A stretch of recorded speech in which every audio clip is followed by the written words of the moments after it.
Dillon Danis just detonated his own access to the biggest stage. Permanently banned from UFC events after sparking a brutal ringside brawl at UFC 322 in Madison Square Garden. Danis didn't just cross a line, he erased it.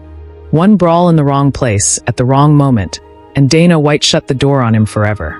A lifetime ban, delivered in seconds, with no chance of appeal. The UFC didn't suspend him, didn't fine him, didn't warn him. They cut him out of the ecosystem entirely, like he was never meant to be anywhere near the sport again. And the wild part? The footage spreading online makes the decision look even harsher, and somehow completely inevitable. He didn't just cause a scene, he ignited chaos. Footage shows Danis wandering through seats, not sticking to his ticketed spot, even edging into high-risk zones. That seat swapping wasn't harmless. At some point, he locks horns with Islam Makhachev's corner. Abubakar Nurmagomedov and Magom Zainakov step in.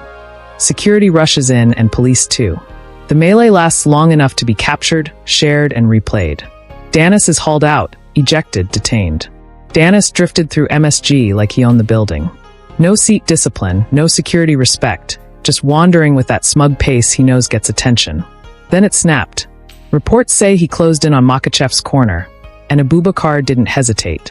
One shove triggered a chain reaction. Arms flying, bodies piling. Magom Zainakov is stepping in. Security is scrambling late. The crowd didn't even know where to look. Cage on one side, chaos on the other. And when the NYPD moved in, it stopped being drama and turned into removal. Danis wasn't escorted. He was extracted. Dana White didn't hold back. He admitted he dropped the ball. He knew Danis was on his feet, moving. He was warned. "I could have prevented this," White said. "He had a ticket." I said, "If the guy has a ticket, let him sit in his seat." He regrets it now.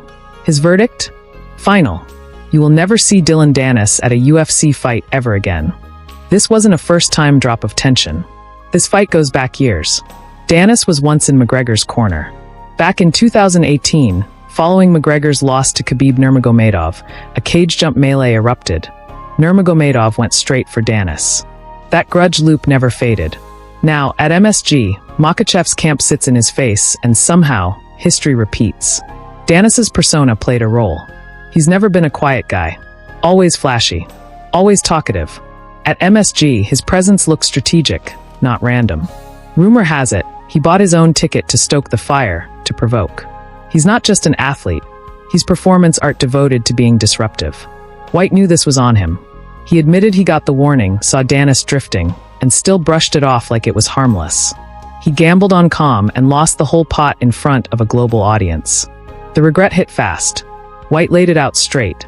He let Danis stay because the guy had a ticket, and that single decision detonated into a full-scale ringside mess. No excuses, no soft language. He owned the mistake, then delivered the harshest correction he could. Lifetime ban. Immediate. Irreversible. A public reminder that his authority only works if he swings it hard. The tension wasn't new. Danis carried old scars from past clashes, dating back to McGregor's camp in 2018. Nurmagomedov still remembered burned. When Danis wandered near Makhachev's corner, it wasn't just a random proximity. It was a spark in a room full of dry tinder. Shoves, shouts, and heated stares weren't accidents. They were echoes of grudges past. Fans watching online caught the subtle cues, smirks, postures, glances. History collided with the present, and MSG became the stage for grudges long buried but never forgiven. Danis's presence screamed calculated chaos. Every detail, his walk, his jacket, the shades perched just right, projected confidence bordering on provocation. Rumors suggest he bought the ticket knowing exactly where to sit, ensuring maximum visibility. He wasn't just in the crowd. He was performing, turning the audience into witnesses of his persona. Fans dissected every angle. The posture, the gestures, the grin before contact. Danis doesn't just fight. He stages his life as spectacle, blending fashion, swagger, and defiance into a single combustible image. The clips went viral instantly. X and TikTok exploded with takes. Some furious at Danis, others blaming UFC security for letting it happen. Comment threads debated every angle. How did he get that close? Was it negligence or deliberate chaos engineered for clicks? Rumors suggest some insiders expected this storm, letting it unfold to feed hype. Fans didn't just watch. They argued, shared, and speculated, turning a ringside brawl into a global conversation about accountability, access, and the fine line between spectacle and safety. The UFC door slammed shut, and there's no peeking through. White made it clear, Danis won't step foot in another event. His chance to leverage proximity for relevance evaporated. Other promotions might take him, but the arena that defines MMA stardom is gone.